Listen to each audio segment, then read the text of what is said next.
She sat in the corner of the grand room, wrapped in a wedding dress that felt more like a prison than a dream, every thread, every layer, suffocating her as the laughter and clinking of glasses echoed in celebration of a union she never desired her.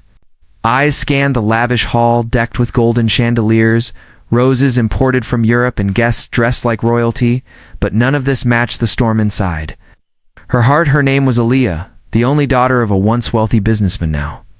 Knee-deep in debt, and the man standing beside her as her new husband was Rayon, cold, distant son of a billionaire tycoon who had built his empire on intimidation and silence.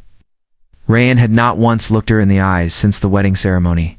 He had merely offered his hand, stiffly placed the ring on her trembling finger, and turned away as if she were a duty, nothing more.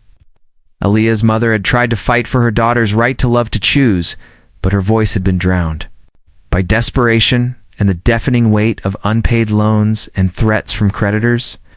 The marriage was a transaction, a contract signed in haste to preserve what little dignity the family had left while saving Rayon's reputation from a scandal he hadn't even caused but was forced to clean up. Aaliyah was to be the solution, the pawn who would seal the deal and smoothen the media's gaze. Rayon didn't want a wife, he wanted silence, order, compliance. She was expected to smile, stand by him in public, and never step beyond the lines drawn by his family. And Aaliyah, though shattered inside, did exactly that because her father's health was fading and her younger brother's education depended on this arrangement, and because she had never been taught how to fight for herself, only how to sacrifice. The wedding night wasn't magical nor gentle. Rayon didn't touch her. He barely acknowledged her presence. He handed her a file of expectations, a schedule, and separate bedroom keys. Their mansion, though enormous, echoed with emptiness, colder than the marble floors she walked upon. Every morning she woke up before him, prepared tea, even though she was forbidden from entering the kitchen, and laid it outside his door like a servant, and every night she turned the light off with tears pressing against her eyes, knowing he was just a hallway away, yet further than any stranger could be. Rayon was not cruel, he was simply indifferent, emotionless, business-minded. He attended meetings, smiled before cameras, and returned home with silence as his companion, Aaliyah, watched him from afar, memorizing the lines of his face, wondering if there was ever a human beneath that stone. Exterior days turned into weeks. Her only solace was the garden where she'd begun planting flowers, tulips, daisies, sunflowers, anything that reminded her out of her childhood when she'd dreamt of marrying for love, dancing under stars, not being buried beneath gold and loneliness. Sometimes she'd hum to herself as she watered the plants, and the house staff would glance at her with pity, knowing she was just a ghost in a beautiful house. One evening, as the sun painted the sky in orange and purple, she sang an old lullaby to herself, crouched beside a bed of marigolds, unaware that Rayon stood on the balcony above, watching her, not because he cared, but because her voice stirred something unfamiliar in him. He had returned home early from a business trip, intending to finalize a merger, but paused when he heard her voice, gentle and broken, yet hauntingly beautiful. It wasn't enough to melt him, not yet, but enough to make him listen. The next day he noticed the teacup outside his door for the first time, held it in his hand, and realized it was always warm, never forgotten, as if someone still cared. He drank it without a word, said nothing to her, but inside something shifted. Leah noticed his cup missing from the tray, and her heart skipped, not from hope but confusion. And for a moment she stood outside his door, staring, unsure if it meant anything at all. Over the following days, Rayon began noticing more the way she folded the napkins on the table in little swan shapes, the way she left the curtains open in the morning to let the sunlight in, how she greeted every maid, every driver by name, with softness and sincerity, even though they often didn't respond, afraid of breaking the hierarchy. Rayon saw all of it, yet said nothing.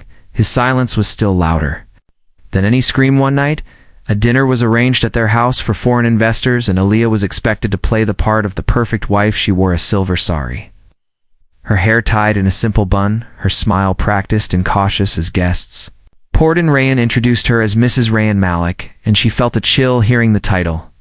Like it belonged to someone else, she nodded and posed and laughed at jokes she didn't understand. But when dessert was served and one guest rudely commented about arranged marriages being cages, Rayon looked at Aaliyah and for the first time saw the pain behind her smile. He said nothing then either, but the guilt seeped in quietly that night. Alia returned to her room, slipped off her jewelry, and stared at herself in the mirror, wondering when she had stopped recognizing the girl she used to be. She whispered to her reflection, asking if love was even something she deserved. If this was her forever, then maybe she could survive it just a little longer. Just enough to get her brother through school, her father through surgery, just enough to keep the family afloat. What she didn't know was that Rahan had stood outside her room, hearing her broken whispers for minutes, frozen, unable to knock, unable to knock, unable to comfort because he didn't know how his world was numbers, logic, deals. It's not feelings. Yet her voice cracked something inside him, not enough to break him, but enough to haunt him. The next morning, the tea tray she left outside was missing again. But this time the cup was returned to her door with a note that simply said, "Thank you," and for the first time in weeks. Her lips curved into a real smile. Not wide, not bright, but genuine. And when she passed by Rayon in the hallway, he paused for a second, his eyes meeting hers, and in that fleeting moment she saw not the billionaire, it's not the cold stranger, but a man trying to understand. Something unfamiliar within himself, but before she could speak, he walked away and the moment faded like a dream, yet her heart remembered it as the first time he saw her, truly saw her, not as a wife, not as a burden, but as someone with a soul, and maybe, just maybe, the walls between them were beginning to crack, even if only a little. The note stayed in her hands longer than she intended, her fingers tracing the letters over and over as if the ink held a secret passage to something warmer, something human she hadn't expected. Gratitude not from him, not from a man whose eyes rarely lingered on hers, but that single word cracked open a door inside her, one she thought had long rusted shut. And that morning when she returned the cup, she added 2 sugar cubes instead of 1. Just how she remembered him quietly adjusting his own tea weeks ago. It wasn't a grand gesture, but it was hers, and when he picked it up, he noticed the change, tasted it, and paused.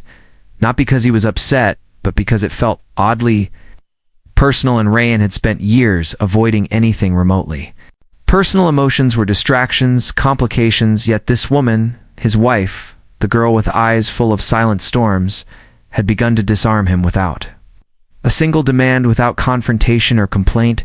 She simply existed in quiet rebellion, tending 2 flowers, smiling at maids, humming broken songs, and for the first time in years Rayan's mind wandered during meetings, wondered if she'd be in the garden again, wondered if she'd sing again. It was foolish, he told himself, it meant nothing.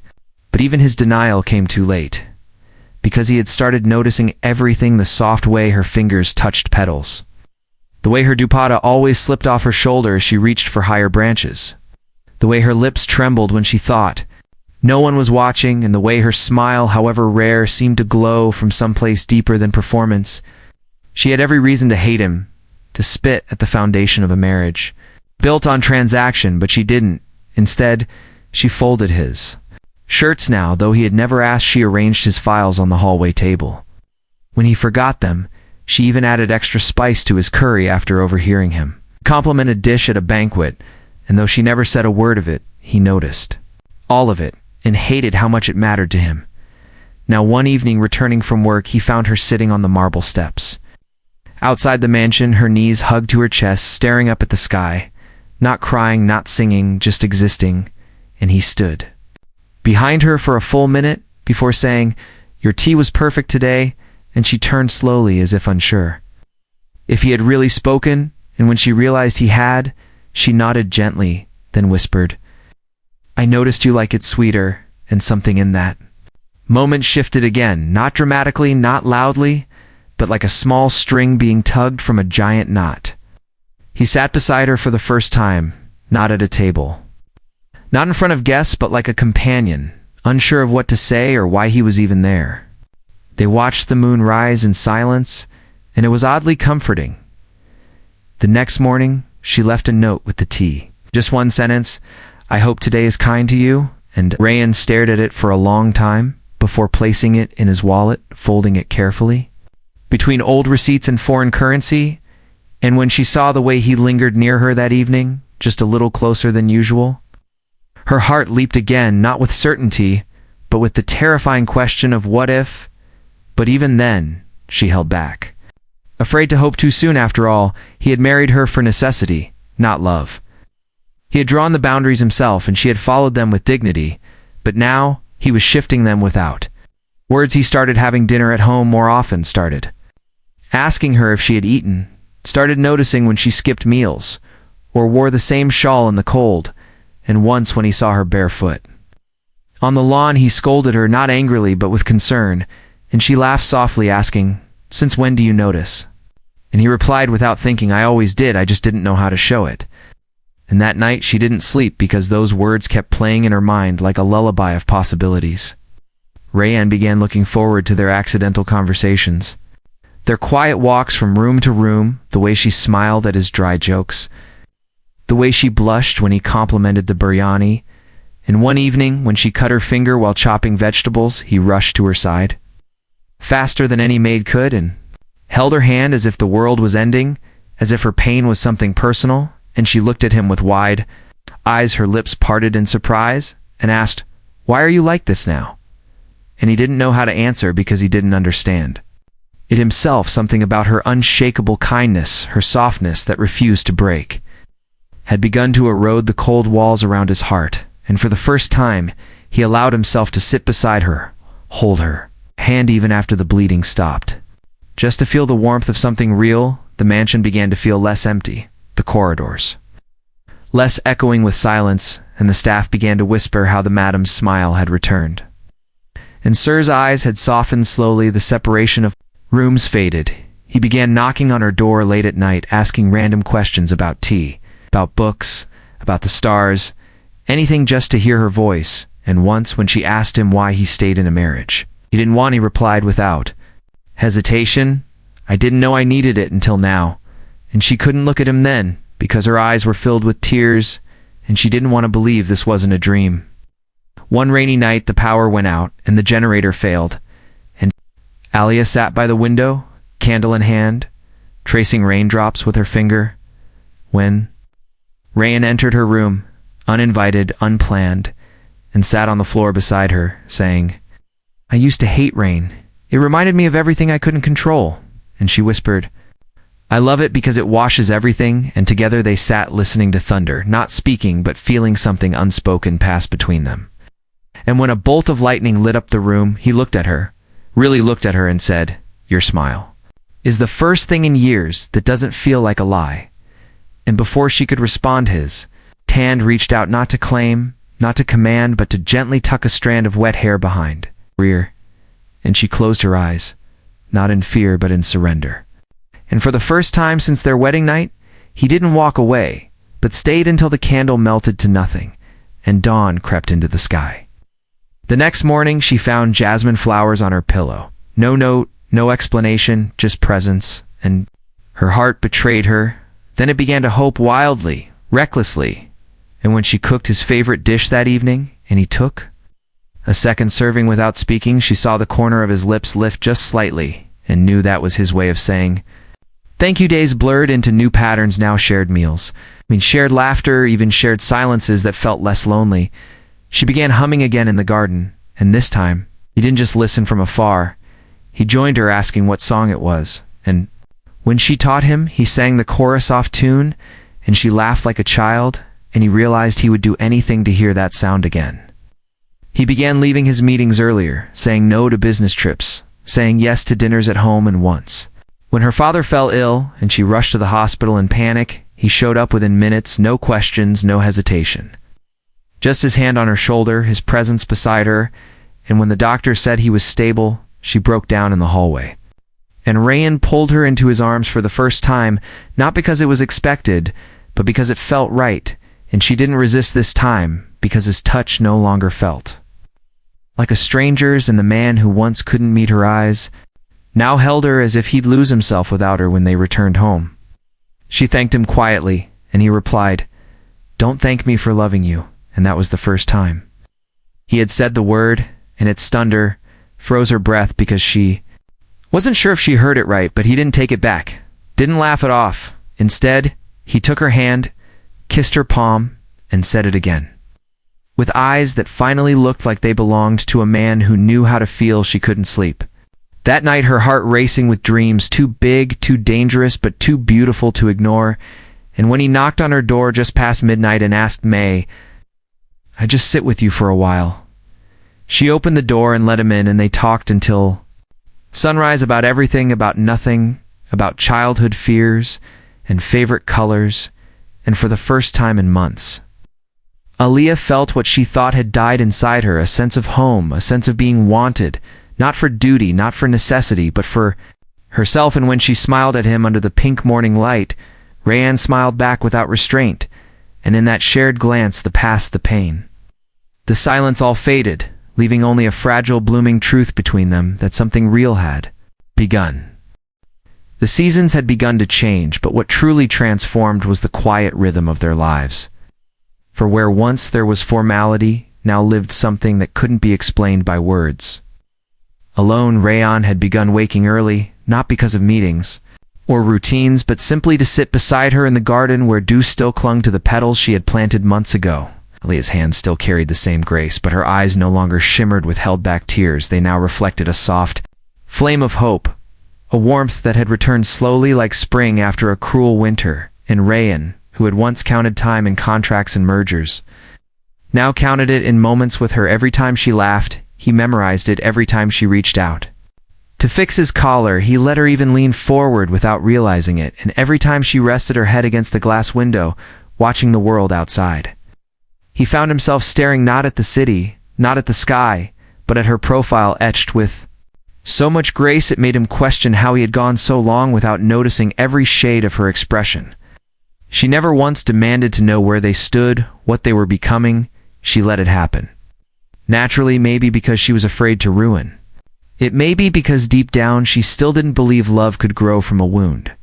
But Rayanne had changed in ways even he didn't fully understand. The man who once kept a steel wall around his emotions now reached for her hand without hesitation, kissed her forehead in passing, whispered goodnight, as if it was the most important ritual of his day.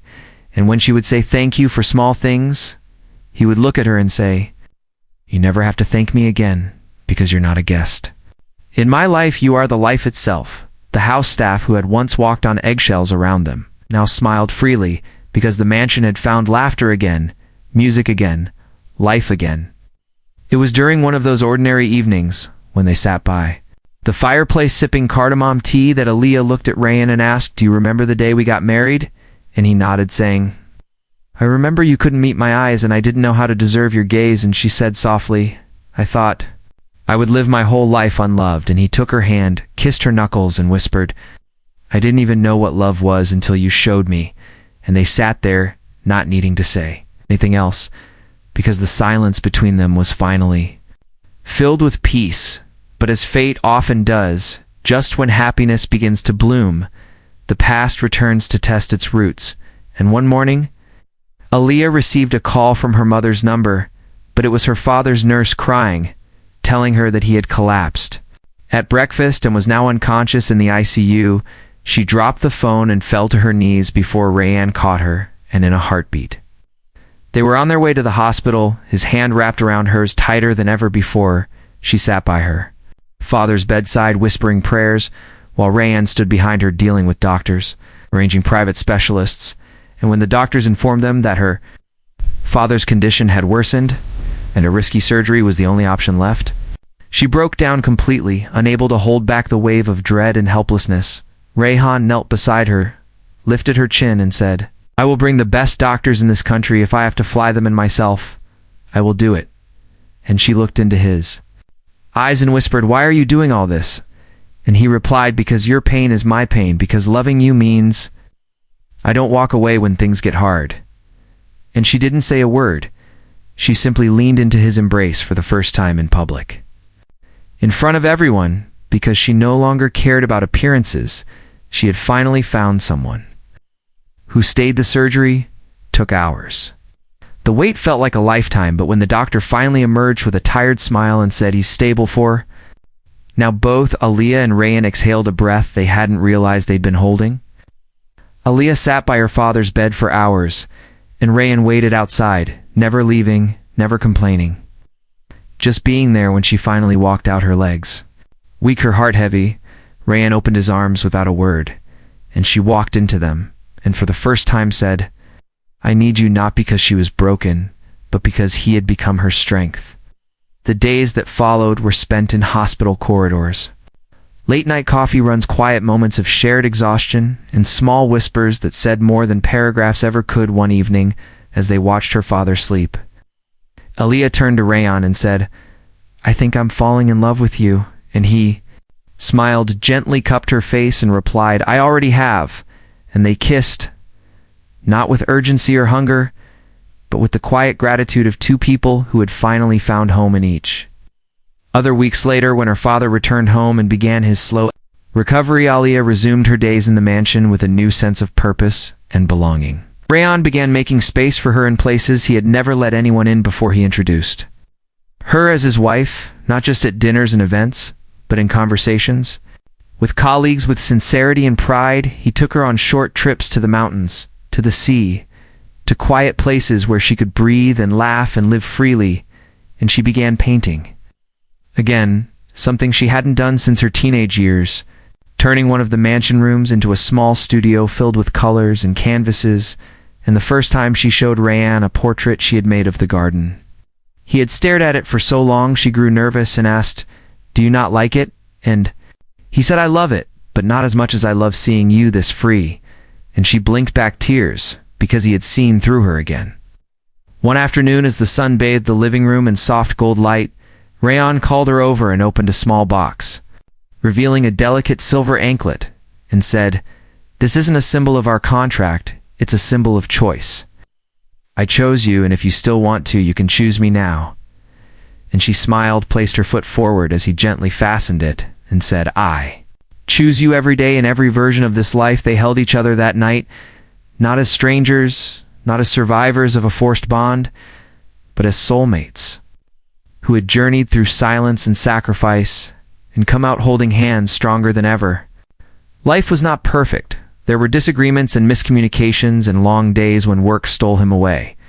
But he always returned to her, always with a touch, a word, a gesture that said, "I missed you," and she always waited with patience and trust, never questioning his loyalty because he had earned it not by promises, but by consistency. There was a night when she woke up screaming from a nightmare of the early days of their marriage, of that suffocating dress, of that hall where she had been a bride in chains, and he woke up, immediately held her. She shook and whispered again and again, "You're safe, you're free, you're mine because you want to be, not because you have to be." And she clutched him tighter until the tremors faded, and whispered back, "I'm yours completely."